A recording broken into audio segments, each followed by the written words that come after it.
صوفیہ کے یہاں ایک خاص مقام ہے.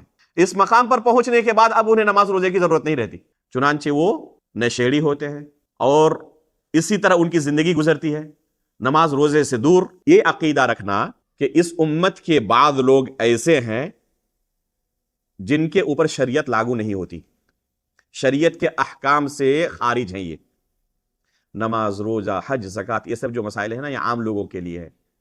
یہ اس مرتبے پر پہنچ چکے ہیں کہ اب ان کے اوپر یہ احکامات نافذ نہیں ہوتے. اگر کوئی کسی امتی کے متعلق یہ عقیدہ رکھے تو یہ عقیدہ اسے دائرہ اسلام سے خارج کر دے گا.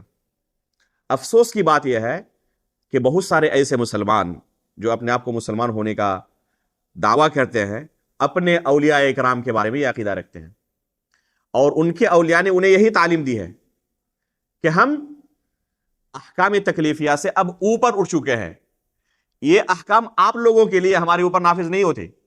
اور دلیل بھی یہ لوگ قرآن سے دیتے ہیں. کیا کہتے ہیں؟ وَاعْبُدْ رَبَّكَ حَتَّى يَأْتِيَكَ الْيَقِينُ، اللہ رب العالمین کی عبادت کرو کب تک؟ یہاں تک کہ آپ کو یقین آ جائے.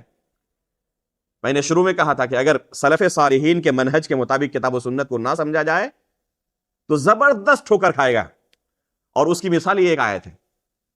یقین کا ایک ظاہری معنی جو لوگ سمجھتے ہیں، اگر اپنے اس فہم کو اس آیت میں وہ اس فہم کے مطابق اس آیت کو سمجھے تو زبردست ٹھوکر کھائے گا. اس آیت میں لفظ یقین کا یہ معنی ہے ہی نہیں. کیا کہتے ہیں؟ استدلال کیا کرتے ہیں کہ اللہ رب العالمین کی عبادت یقین آنے تک کرنی ہے، اور ہمیں یقین آ چکا ہے، ہم اس مرتبے پر پہنچ چکے ہیں، اور یہ صوفیہ کے یہاں ایک خاص مقام ہے. اس مقام پر پہنچنے کے بعد اب انہیں نماز روزے کی ضرورت نہیں رہتی، چنانچہ وہ نشیڑی ہوتے ہیں اور اسی طرح ان کی زندگی گزرتی ہے نماز روزے سے دور. جب ان کو کہا جائے تو کہتے نہیں، اب ہم اس سے کافی اوپر اٹھ چکے ہیں، یہ احکامات آپ لوگوں کے لیے ہیں، ہمارے لیے نہیں ہے. اگر کوئی شخص امت محمدیہ میں سے کسی کے لیے عقیدہ رکھتا ہے تو وہ شخص دائرہ اسلام سے خارج ہو جائے گا.